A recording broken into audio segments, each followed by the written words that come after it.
welcome to the best netball podcast ever. Hi, I'm Chris, and you may now call me a fiancé. And I'm Carla, and my bridesmaid mood board has just been activated. Carla, it's so exciting. There's definitely a spring in your step, in your voice. I think people can hear it. Now, tell everyone first. Let's get it out of your system. What's going on? Okay. It was my birthday, and my other half, who I've affectionately called current other for the past 7 years, was winding me up that he had a really special surprise for me. I was guessing all sorts of things, and it turns out I actually thought it was a statue of Biscuit, our dog. And when he came home, he said he's got some sad news that the artist has not finished my present. So I jokingly said, "Oh, have they run out of clay?" To which he replied, going, don't even joke. This is serious. I'm really upset. So I'm like, "Oh, okay." So I thought I'm not going to even mention it again. So off we go for a very, very nice dinner. He then just starts getting all sentimental, talking about our 7 years and all the firsts we've done together. And then he puts his hand in his pocket and I'm like, "What you doing? What's happening?" And he's like, just wait. And I'm just thinking, no, he isn't. And yeah. So he gave a beautiful speech. He did actually end up having to ask me 4 times because my small brain wasn't quite comprehending what was happening. This is so sweet. So sweet, so romantic, and I know how much you obviously wanted this day to come. So congratulations, a huge congratulations. And I'm going to say it, I'm assuming on behalf of all our listeners too. So well done, both of you. Thank you. So obviously I couldn't sleep last night. So me and ChatGPT have now formed our honeymoon, road trip and wedding. It's put me in dresses that it thinks is going to suit me. And it's also rated my ring out of 10. That's perfect. Job done, right? I mean, who needs a year to plan? Who needs a wedding planner? Not me. Saved yourself $5,000 there. Great work. I know. Me and Chat literally got it all sorted. Well, I'll start my bridesmaid shopping this week. See where that goes. I think white's fine, right? I could go with white. No. Anyhow, how are you? How's your week? Very well, thank you. Nothing like yours. I didn't have a birthday. I didn't get engaged, but life is good. Lots going on. But let's share first our big news from last Saturday. Let's tell our listeners what happened at the East Midlands Centenary Festival and the One Awards. This is a strange one, isn't it? Because I think when you initially told me we'd been asked to present it, I thought you were winding me up. And then as it was getting closer and you're there working on this script with Alice Harvey, the lovely Alice Harvey, who worked very, very hard to organise this event, I'm like, this is actually happening, isn't it? And then the night before, I get sent the final script and I'm thinking, oh my God, this is tomorrow. And I actually don't know what I'm doing. But I got there early on the day. We had a run through, didn't we? And loads of people there. I mean, hundreds of people got tickets, didn't they? The weather was beautiful. There was loads of stuff outside. The kids were happy, bouncy castles, face painting, even a hairdresser. It was incredible. Saffron Catering there doing an amazing barbecue. It was just wow. Yeah, the whole event, it was a real spectacle. And I think credit to the team at East Midlands. I had the pleasure of giving them a bit of a hand, but certainly can't take any credit. And you're right, shout out to Alice Harvey, an amazing job. She's the East Midlands regional office manager. So she put the event together. I just couldn't believe how many netball people from every sort of spectrum were there. I'll shout out to Hazel McConnell, who actually won an award as well, which we'll come on to. But she's a very famous walking netballer that I had the pleasure of interviewing the week before. And then we had obviously Forest players, Lightning players. We spoke to Jada Peckover for a while. Vic Burgess. Oh, I loved catching up with her. I was literally grilling her on everything that's going on in camp. And she's taken me through her day. I got a little bit of gossip, but obviously I'm not allowed to share because we're mates and you don't do that, do you? But it was just incredible. And you asked me, didn't you, are you nervous? And I'm like, I'm actually not nervous. The only thing I was a bit concerned about was not knowing the script and what we're actually meant, the format, but not being big-headed, Carla. We just sort of embraced it, didn't we, and cracked on, and I think we did a pretty awesome job. We did. I think so too. And just to set the scene here, the hours of preparation that were needed, I did do. So we went in. I forgot. The script was written and just surrounded by like legends. One thing I loved as well in the introduction, so there was a video from the regional management board chair, Rowena Hackwood, who was on holiday at the time, so wasn't there. And she was just talking about like her role. And obviously she's taken over about a year ago now from somebody else. And there was a lady called Sue Connor who was retiring from her involvement after 40 years in netball. And she just referenced like standing on the shoulders of giants. And that for me just stuck with me, because you just looked around that room and you could see the legacy and the legends of the room, and the love. Yeah, I mean, including Baroness Sue Campbell, the absolute pinnacle, which was a privilege to meet. But also, she gave me a massive hug, didn't she? She was, I loved her. She did. So lovely. But the future that was in that room too, those budding stars. There was the Derbyshire Awards before the One Awards, and they were celebrating like the pathway programs and the county program. And I just thought like that balance of the future of netball. The whole story was the centenary, 100 years of England netball. They had the past, the present and the future. And it was summed up so perfectly, just really heartfelt, and I absolutely loved it. And afterwards, like, people were really grateful to us and saying thank you for obviously help to organise, help for presenting. And I was just like, thank you just seems so unnecessary. It was a pleasure and a privilege. I loved the whole day, the format. So yeah, really well done. And I hope everyone else's regional ceremonies or whatever they did, whatever version, went as well as the Smids team. I mean, we can't undermine what you did, because you also helped Alice a lot. And I think that was massively appreciated. You're in the know, you know a lot of people, and you helped get that event literally next level. So well done to you as well. Thank you. Let's explain about the actual award part then, because I think we had a lot of questions on the day, and I have since answered quite a lot of questions. But we obviously wrote the script, and there was 52 nominations for the One Awards across 4 categories, which is pretty incredible in itself. And we were presenting all of the regional competition awards first, and then the regional awards for, I think, the Jean Stanley and the Jean Perkins awards, which were specific for back to netball and walking netball. And then there was some long service awards. Like, there's quite a lot going on. But the actual One Awards part, there was only 4 categories. They told us that we could only present 2 of them, because the other 2, one of which I was nominated for and one of which the podcast was nominated for. So not only did we obviously not know who'd won, because we weren't allowed to know that or see it, we didn't even know who was nominated, which felt almost like a little bit unfair compared to the rest of the world, who obviously knew if they were nominated and who else was nominated because they'd been sent it. Yeah. So it was like absolute silence for us.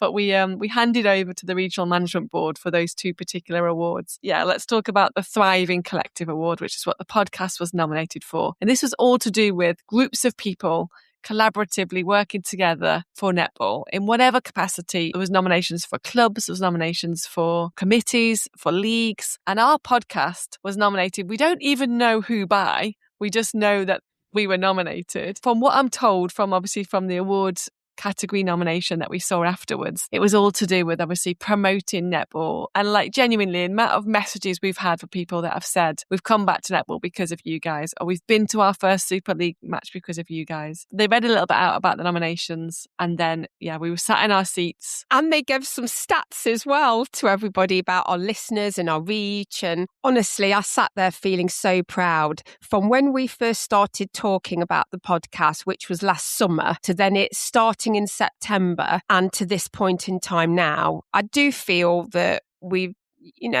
underestimated what we have achieved, and the fact how much grassroots means to us both. And we've raised so much awareness. I mean, we didn't even get to do a speech, which I was quite gutted at, but it was amazing, wasn't it, to win an award for the podcast? It was. And that award, like I said, it goes to the whole team and just everything we've achieved and all of those people that, like, hopefully we have helped to inspire. For me personally, my 2 daughters were in the audience, one of which is, as I'm sure I've mentioned 1,000 times, a budding netballer. And I just could see her thinking, like, this is pretty cool. I asked her afterwards. Normally she's like cringing when anything like that is happening. I'm sure she's probably cringing at us presenting the awards.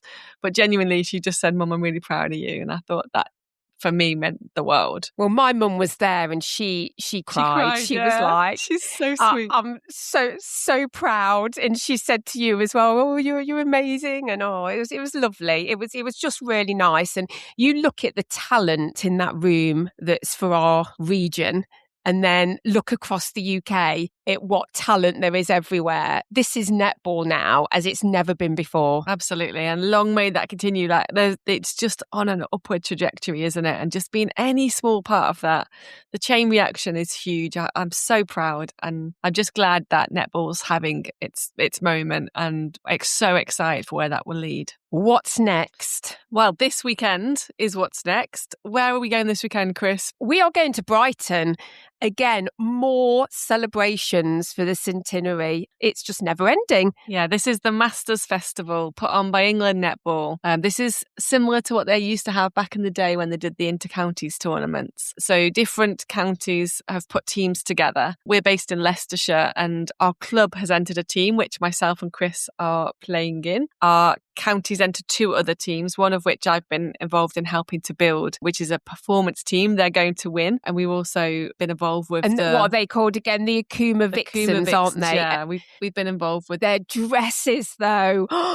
Wow, they look like Rose's players in them. I know, yeah. They look incredible. Yeah, so the Akuma team designed the dresses and manufactured the dresses, which obviously is our sponsor. So a huge shout out to Akuma because they look absolutely fantastic. We'll be getting loads of content of them wearing them. I think it's the difference between winning and losing when you look that good. Oh, they've already won. There's no two ways about it. So yeah, we're very excited. We're going to get you loads of content, loads of videos. I know literally everyone I keep messaging on social media. I had a message just this morning, which I opened before I came on here, from Celine Lee, who is our regional competitions secretary. And she was like, oh, see you in Brighton. I'm thinking, wow, this is cool. Everyone who's anyone's going to be there.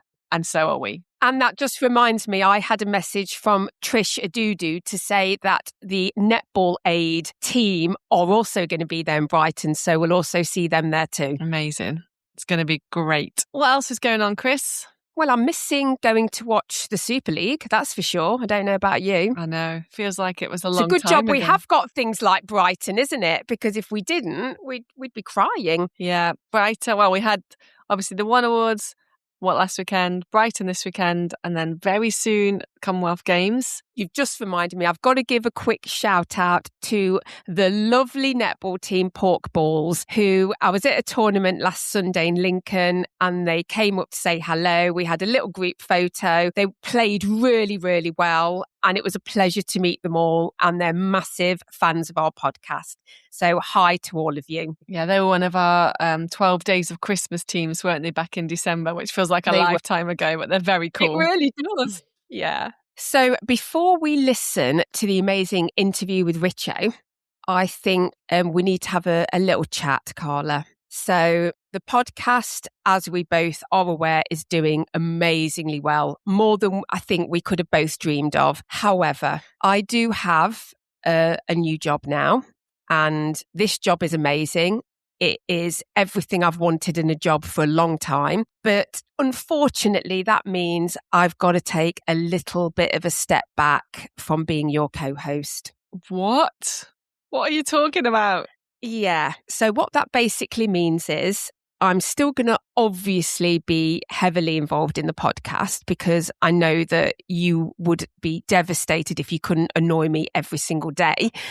But I can't commit to doing all the things that the co-host does. So you're going to have to advertise.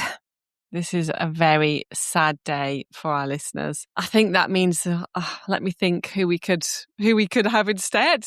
The door's wide open, right? Applicants are welcome now to get your CVs in. Maybe you could do video, because, I mean, let's face it, you're going to get somebody who's more eloquent than me.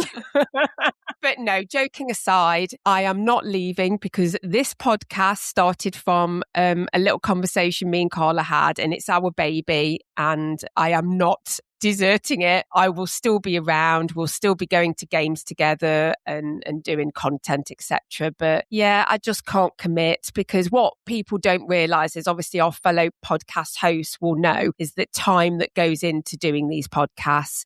It's not just me and Carla having a chat, once a week for half an hour. There's a lot more work in that. And obviously we've got Bex, who does all the marketing, again, who works very, very hard. We're extending that team as well because we just need more help. I'll still be around, just not in the same role. Thanks, Chris. Obviously, I did know this conversation was happening, and I'm so proud of you for work and what you're doing with your job and where that's heading, and completely understand that sometimes that work-life balance can get a little challenging at times. So nothing really will change in terms of what's out there and where this started, and we're just excited to see what else that means for us and who might come and help be our new podcast co-host whilst you look at other ways to support the journey. Super proud of you. I'm excited to see who you're going to get in. I mean, you could get, I don't know. I mean, Gary Burgess might be interested. Who knows?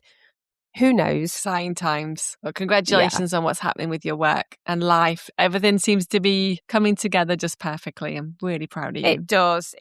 And, I am obviously really happy. I'm sad that I won't be doing the same role anymore. However, this podcast is everything, and I'm excited for its future. Thank you. So are we. Right, after all that emotion in the beginning of this podcast, let's crack on with the show and hear what the amazing Richo has to say.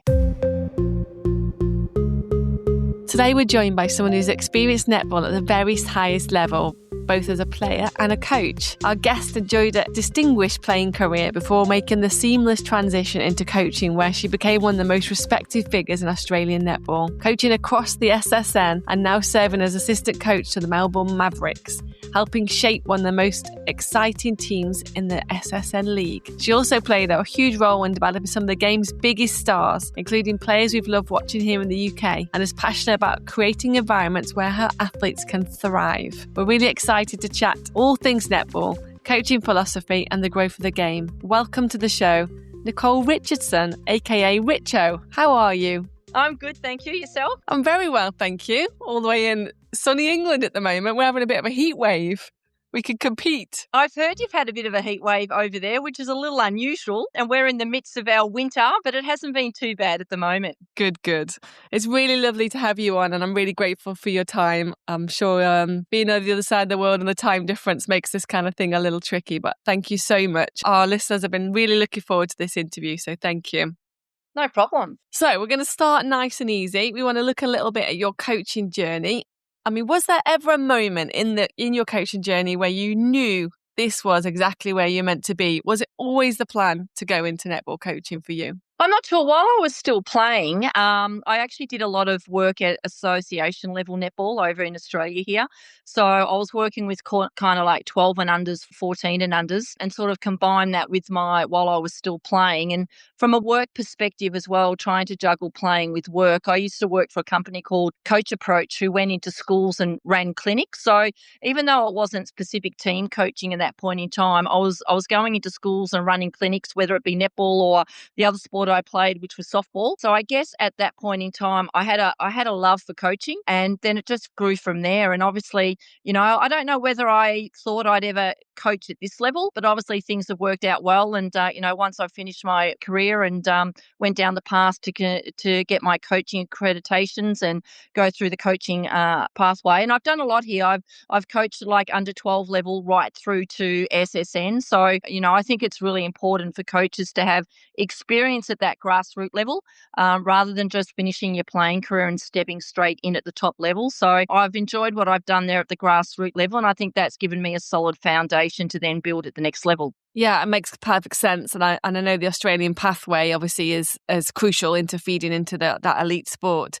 What level of coaching based on that history excites you the most? Is it the top, or is it those grassroots players, or anything in between? I like the grassroots level as well, because it is it's hard work though, the grassroots level, but it is a lot of fun as well. But I think what I found at SSN level, even when you, we've had a lot of changeover at Melbourne Mavericks this year. So we've got new players coming in from Sunny Coast Lightning. We've got players that have stepped up in a role from a training partner as well. And, what I like about that is you can work with them for a period of time, and, you feel like you're saying the same thing over and over. And then it's kind of like a light bulb switch, and the light switches on, and what you've been trying to work on for weeks or months, and it's finally just a flick of the switch and they're like, oh, I've got it. That's what you're talking about. And I think that happens at any level, whether you're coaching little kids and they're trying not to step, or, you're coaching at that elite level. Everyone gets that light bulb moment.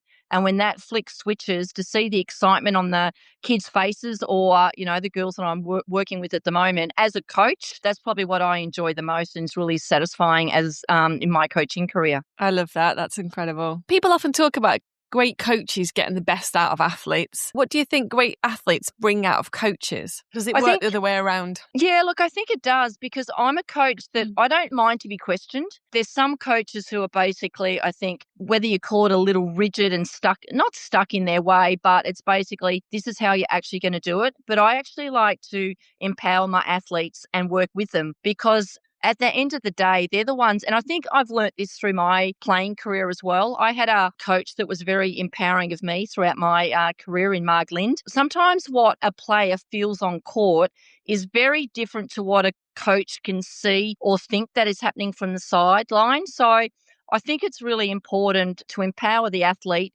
to listen to the athlete, because you actually might come up with a better way of doing things when you put both heads together. I think you can learn to adapt as a coach through your athletes. You learn a lot of patience as a coach, dealing with the different athletes as well. And I think that's really important in your coaching. And, all the players are different. And as a coach, you've got to find out what makes each player tick. And then you've got to make sure that you approach each player differently to get the best out in them as well. So, I mean, it's tough, it's hard, it takes time, it takes patience. You need to build that trust, you need to build that rapport. I kind of talk about like a piggy bank. So when little kids deposit money into a piggy bank, they can then withdraw that money. And I think that goes a long way with coaching as well.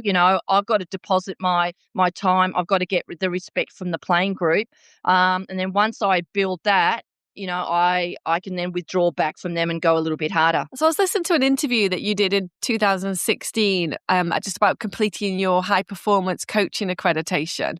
Looking back almost 10 years later, how much has the high performance coaching element changed? Do coaches have to be particularly sort of different, or how much has the game evolved during that 10-year period a decade ago? Yeah, from my understanding, I think actually to get your coaching accreditation has changed a lot. I think where coaching has changed now, so back when I went through the course, there was a lot of actual hands-on coaching. So you actually got critiqued on your ability to be able to actually coach the athletes in the moment. And where that's moved on in the past 10 years is probably more a holistic approach to the development of the athlete and you as a coach. So, being able to, you don't just play a role as a coach when you're talking with these athletes. You become a mentor, you become a teacher, you become a counselor, and sort of the whole lot. So there's a lot more that goes into coaching than just the actual delivery of skills, strategic, etc. So I think that's where the game has evolved from a coaching perspective. You've got that more sort of holistic approach rather than just the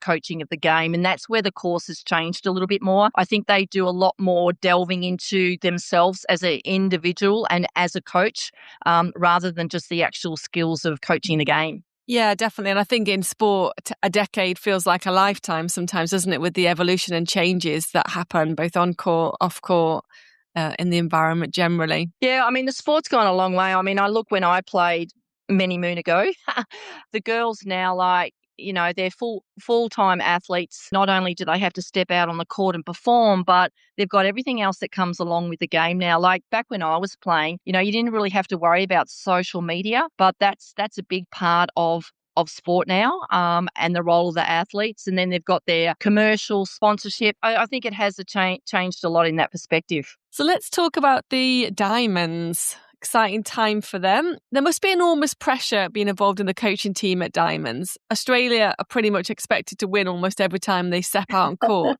Does carrying that expectation make the job harder? Is it easier? How do you create that environment where players chase excellence but they're not afraid to actually lose? I absolutely love the Diamonds environment. We've got a really good group of staff and athletes, and it's one of those things and we've got internal expectations, and we have a really good understanding of the international space at the moment. And even though at the moment we hold each of the trophies we understand where we're at. We understand that we're the ones that are being chased down, but we're also brave and bold in what we want to achieve as well. So we are looking at the next 2 years of being the first Aussie team to go back to back with both the Commonwealth Games and a World Champs. No Australian team has done that before. So that gives us sort of the fire in the belly to keep on improving. And, our PA guy, Gary Dawson, he's an absolute whiz at what he does. And when we look at all the data and all the statistics, we know that there's not much between particularly the top 4 countries in the world, and any country on any given day can get the win. And if you're slightly off your game, then you're going to be in a little bit of trouble. So we know how tight the comp is. We know that we have to keep bringing our best, and we're trying to achieve something that no Australian team has ever achieved before. So, we're sort of really driving towards that excellence. It makes sense. And I think, yeah, you're right. The world netball scene is changing, and it's nice to see that competition, I guess, for you guys, and just seeing who's going to show up, which nations are really challenging. We're excited for the Com Games and the World Champs. Yeah, it's super exciting. Sort of, back when I was playing, it was like us and New Zealand really were sort of the top 2. But now, there's us, New Zealand, the Roses, Jamaica, South Africa are making really good inroads at the moment. And I think it's got a lot to do with the Suncorp Super Netball League.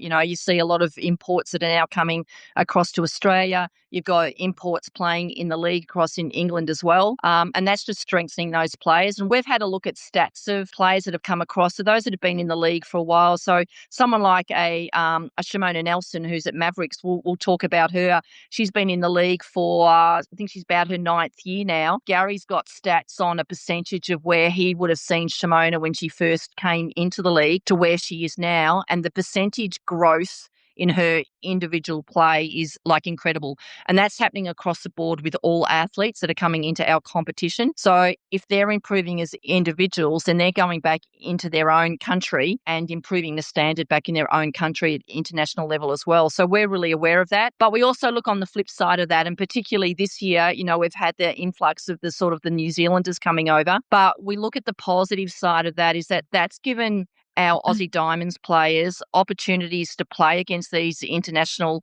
players throughout the season. So, and for me, I get to coach against them. Stacey Marinkovic gets to see them play live. So we've been able to really have a look at each of those players that are playing and really sort of have a look at what their strengths are, where we think we can break them down, where we think we can get on top of those players at an international level. So even though it's improving their game, I actually think it has been of some benefit to our actual individual players as well as the Diamonds as a team moving forward. Yeah, absolutely. And then basically it's Australian helping the other nations' coaches do their jobs for them, right? Yeah, but it's good for the sport, isn't it? I think where I want to see the sport grow. There's a big push. I'm not sure what's happening overseas, but there's been a big push in Australia to try and get netball in the Olympic Games as well.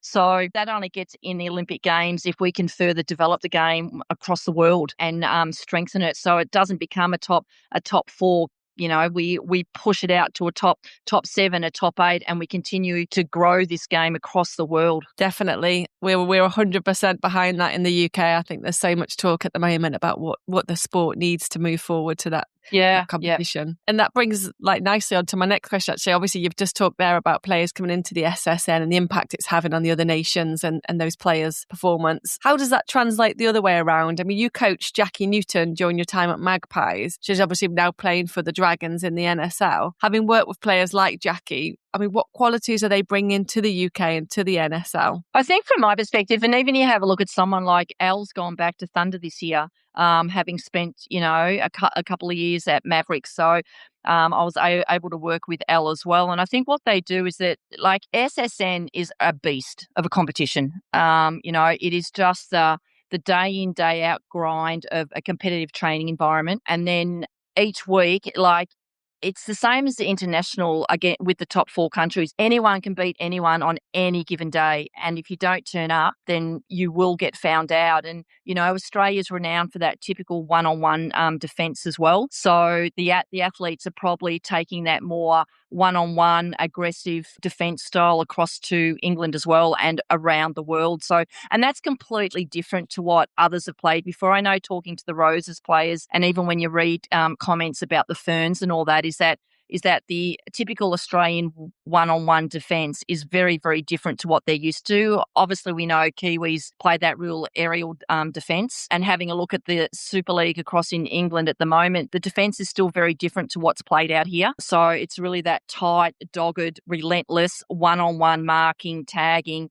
There's no easy contest. And I think that coupled with the daily training environment, we have full-time staff here, full-time strength and conditioning coaches. Our coaches are full-time as well. So just that environment, sort of enhances players' capacity to be able to reach their potential. And it's those things that they're learning about their body, not only on the court, but all the things that go with off court as well, preparing, recovering, etc., that they can take across to other leagues. Yeah, and we can obviously see that impact day in, day out. And it's really great to have that kind of vision of what sport could look like when we translate that over here. And the movement towards the professionalisation of the NSL, probably obviously taking so much leadership and advice from you guys. You've coached some incredible clubs, Magpies, West Coast Fever, Melbourne Mavericks, for example. Is there one season that stood out for you? Not necessarily just because of the silverware. Obviously, we've seen how well the Mavericks have done this year. But is there something that stood out because of what the group's achieved together and the group of players you've worked with at that particular time? Oh,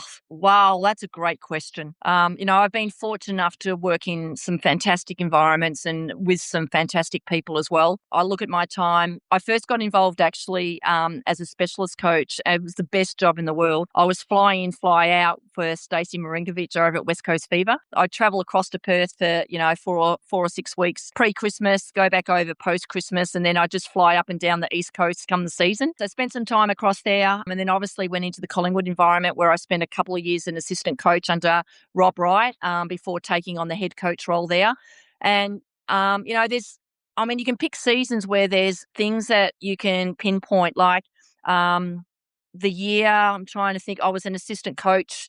I think it was my second year as the assistant coach, and, Kate Upton and myself had to take over as interim head coaches because unfortunately Rob Wright's mother passed away. I think we had to win the 4 of our last games. Back then, you also got points for each quarter that you won as well. And it came down to the very last game against the Vixens, and we had to not only win the game, but we also had to win each quarter as well to get the bonus points to then make finals. That was a great learning curve for us. And we actually learnt really well because the following week, we won that game. We got the points we needed. We had to go in and then play Vixens the following week in the first final, and they came out and absolutely smashed us. But the learning we took out of that is that finals just go up another notch, and sort of the prep work that you've got to do for playing finals from a physical capacity is sort of the next level. So that was a really good learning curve. My time at Collingwood as a head coach was tough. A bit like our Mavericks in our first couple of years here, we were inundated with injuries. And then my final year as head coach was probably one of the toughest coaching years that I've had, to be honest with you. And I probably at the time didn't realise the impact that it had on me. And at that point in time, Collingwood Football Club decided that they didn't want a netball team anymore after 7 years. And myself and the playing group were advised of that with, I think we still had another 5 games left. And I think that's a proud moment for me as a coach working with a playing group to be able to continue to rock up to the training environment week in, week out for those remaining weeks, to rock up game day as well and to put in some of the performances that we did. But what was so good too is that the netball community really threw their arms around us. And each game we went to, it was like our last game because the crowd was so supportive of us. The opposition teams were so supportive of us. The coaches came up to us post-game. So I was proud of what we were able to achieve as a club to be able to consolidate those last 5 games and get something from it. One of the games I'll never remember is our very last game we played as Collingwood Netball Club. We played West Coast Fever over in Tassie, and we finished up winning that game. So that was a real thrill. So the way we finished that, but as I said, the way the netball community in general threw their arms around us, and I think that's just credit to our sport and the people involved. And I think then I move on to the Mavericks, and I thank Tracy Neville for taking a risk, well, not a risk on me, but giving me a role under her wing as assistant coach. And I think that opportunity there provided us, because we were a startup club. Tracy started with 0 staff, 0 players, so to be able to be a part of a club that we were able to start up and build from the ground up was really special as well. And same thing, we had Sasha Glasgow go down with a really horrific injury pre-season. We lost Lauren Moore pre-season as well. So we were really dealt a real heavy blow before we even started, but we were still able to get ourselves in a position right up until the very last game of the season, where if we had have won the last game, actually it was fever again, the buggers. But if we had have won our last game, we were playing finals in our first year. So to be able to get to that point was pretty amazing as well. And then to see us grow and evolve as a club. And like you said before, where we sort of got to this year, we've been able to grow, evolve both on and off the court, and put in a really good performance this year. So there's been lots of highs, been lots of lows. That's coaching, but you learn a lot from your lows, don't you? It's an absolutely incredible journey. So much has happened in your world. I think it just, like I said, the changes that we've seen in netball generally, it's inspiring. So we've finished our third season.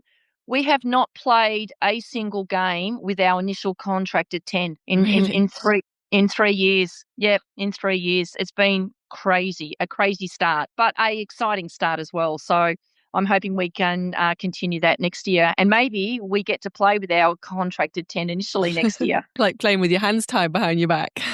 Exactly right. You've got to keep finding ways, but, it provides other players with opportunities, doesn't it? And, the perfect example this year also was Jessie Greenvold. Unfortunately, again, we lost Tara Hinchcliffe about round 2, round 3 to a knee injury. And then we just saw Jessie grab that opportunity with both hands. And, she's now been able to get herself a spot in the Australian Diamond squad, which is super exciting for her, but also super exciting for the club as well. Definitely. One thing I did see whilst we're talking Mavericks, I saw the birthday celebrations for you and Jez Murphy, which I thought were brilliant. It was just on a video. It genuinely looks like you've got an incredible relationship. We've spoken to Jez on the podcast. How important is that partnership in that coaching team? Yeah, look, I think it's really important. I mean, Jez and I go way back. So we've got a really good relationship. So Jez and I used to play indoor mixed nationals together, and then we coached for 10 years together in the Victorian Netball League at City West Falcons. So we have that established relationship. We've worked together on the bench, but we probably hadn't coached together for well over 10 years. So it took a little bit of time to find our feet, find where we both sat with it. We're very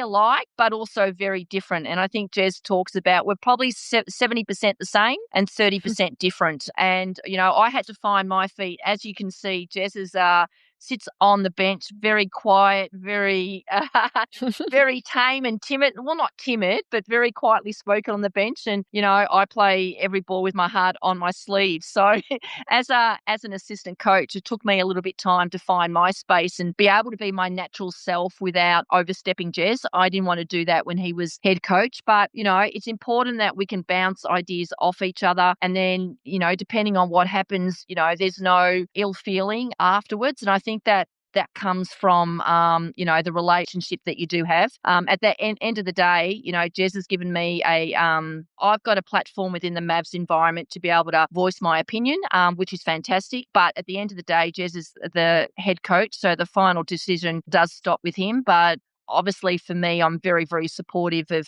whatever decision he makes. But that's where the slight difference is good, because you don't want an assistant coach that basically, yes, Jez, you're doing it right, Jez, I agree, Jez. At the end of the day, you need the difference to be able to see what's possible. And I think that's really important as well. And the assistant coach needs to be able to challenge the head coach in their decision making.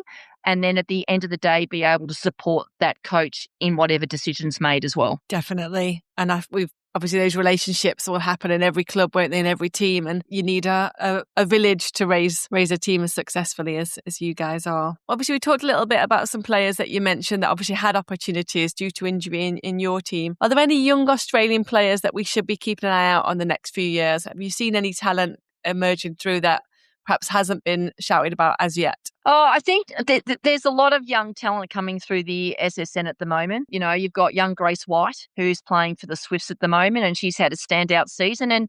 And that's again through opportunity that's come through injury to Helen Housby. But I think she's really stepped up in that role. I've spoken about young Jessie as well.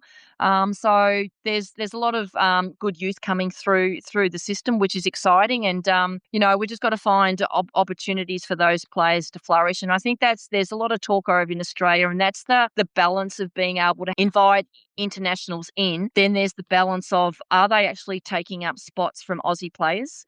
And where do our Australians then get their sort of development as well? So it's that fine balance of we want to be the best comp in the world. To be the best competition in the world, you need the best players, but you also need to make sure that there's an opportunity for the next Diamonds players to come through. Because if I look at the Diamonds group, there's a lot of players that are potentially playing what we say to finish out this next cycle, which is Con Games and World Cup. And then we look at another 4-year cycle, and that's where you would have a look at bringing in some fresh players and some new blood as well. So, making sure those players are getting enough exposure as well. In Melbourne, we've got Hannah Mundy that's coming through the system as well at the Vixens. We've also got Zara Walters through the mid-court as well, just to name a couple of Victorian players. So there's plenty of depth out there. It's exciting for Netball Australia.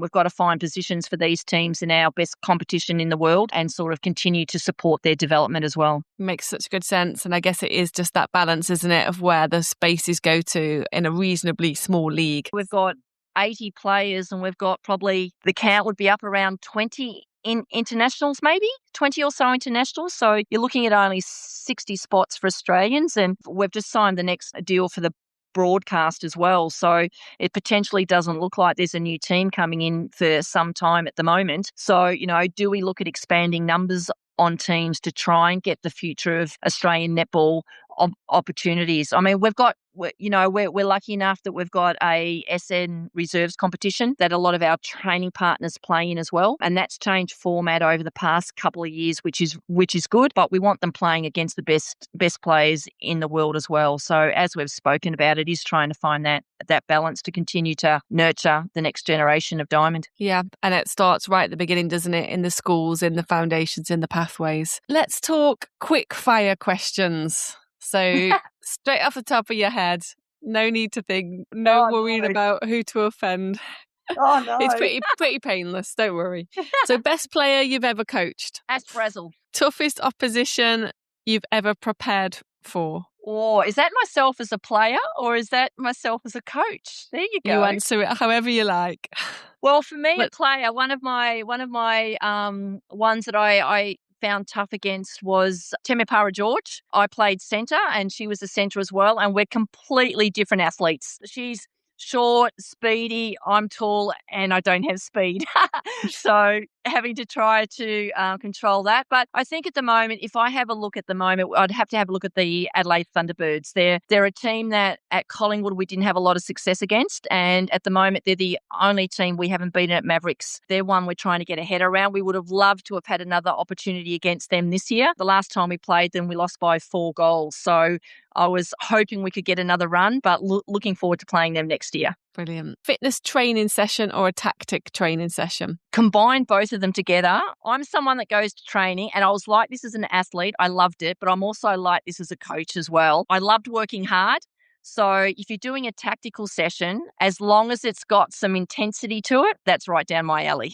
Your favourite sporting venue to play in? When I was playing back in the day, I loved playing at Waverley Netball Centre. I've got to give a shout out to them. They've been massive supporters of mine. And most recently, the West Coast Fever across in Perth is a pretty good stadium to play at, but you probably can't go past John Cain Arena with a vocal Mavericks crowd. If it wasn't netball, what sport would it be?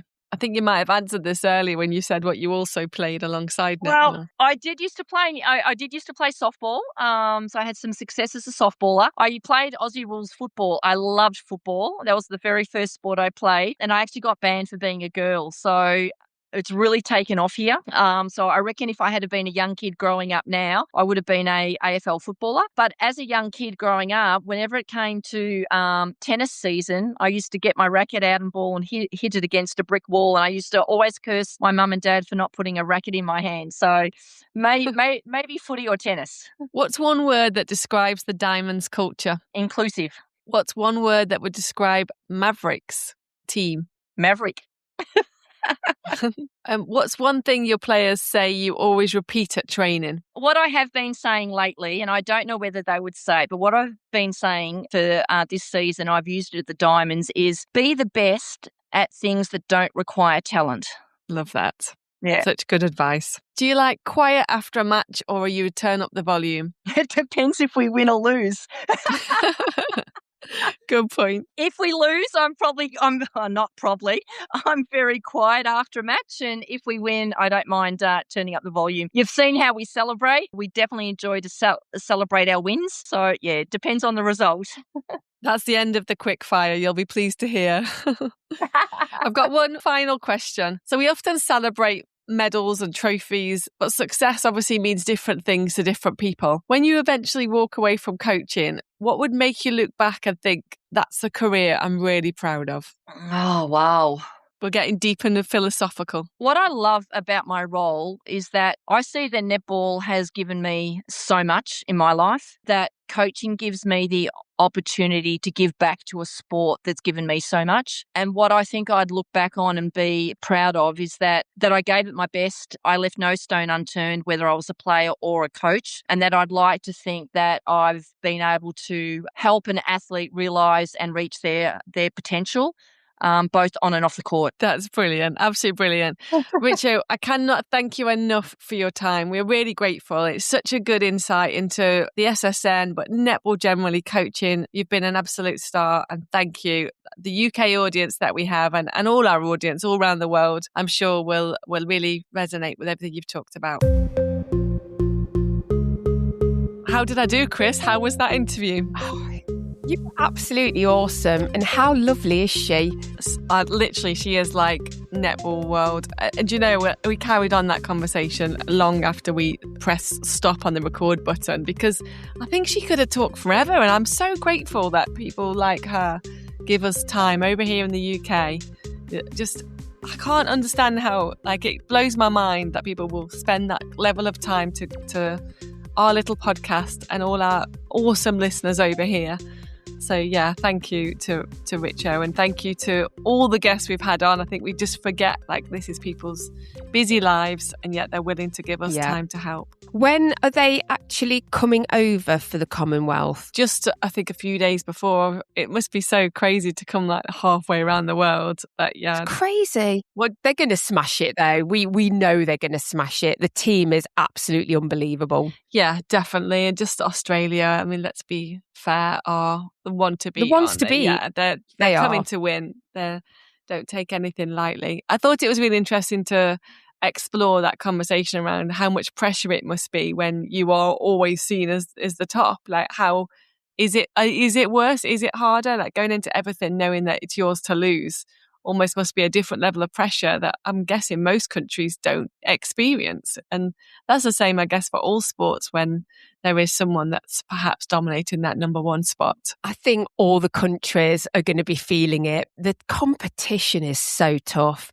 but my God, are they going to give us some amazing netball? I can't wait. I literally can't wait. I feel like it's been building and building and building, and I'm so glad it's in Glasgow because I just feel like they're just going to absolutely bring it. And some of the social media stuff they're putting out is just awesome. So yeah, it's going to be a fantastic couple of weeks. Can't wait to be there. Yeah, 100%. Well, I think that brings us to the end. It's been a packed show, announcement after announcement. And now we can change our title, our introduction to the award-winning Best Netball Podcast Ever. Let's not forget that. You know I've been wanting to say that forever. And now it's actually happened. Official. So Yeah, official. We have that title. We'll change it on everything, all our merch. So, as always, we have to say a massive thank you to akumasports.com. Yes, our sponsor. Thank you, Akuma. And just again, massive shout out to Akuma for producing the Akuma Vixens netball dresses ready for this weekend. If you haven't seen our socials with the detail around how they will produce the factory, the staff that work there, it was incredible, phenomenal. And they really are great. If you need kits manufactured in the UK, turned around quickly, anything you need for your sports club, please get in touch. We'll obviously put their details in our show notes. Their website address is akumasports.com. And also, we really do appreciate all your likes, follows, comments, messages. Please keep them coming in. You know, we couldn't do this without you guys. So as you know, we're on all the socials. It's going to keep getting bigger and better. We've got our own YouTube channel, obviously the normal Instagram, TikTok. You can reach us on Facebook. And of course, you can email us. Is this going to be the last time I do this? Or are you just going to keep making me come on and do them anyway? Because you'll miss them too much. You know, this isn't actually helpful because no one can ever understand what the actual email address is. And I think you've said it wrong on numerous occasions. Let's not forget I probably that. have. We probably got emails that have gone into like someone's random spam somewhere because you gave them the wrong address. Hashtag I've actually been sacked. So our email address is the best. No, it's already wrong, isn't it? No, that's right. The best netball podcast ever at gmail.com. That's it, yeah. And you do the Gmail. Okay, obviously Pete cut that out. No, don't cut that out, Pete. That's staying in. It's gold. It's because you've panicked me. That's why. You've literally panicked me. The best netball podcast ever. At gmail.com. That was terrible. Like, seriously. I was trying to do like a Caribbean feel, but it didn't really. I need music. Wow. That's what it's missing. Music. That's a really important piece of factual information, though. It's not something you make a jingle about. Anyway, thanks for listening. Have a great week, and we'll be back next week. Love you all. Have a great week. Goodbye.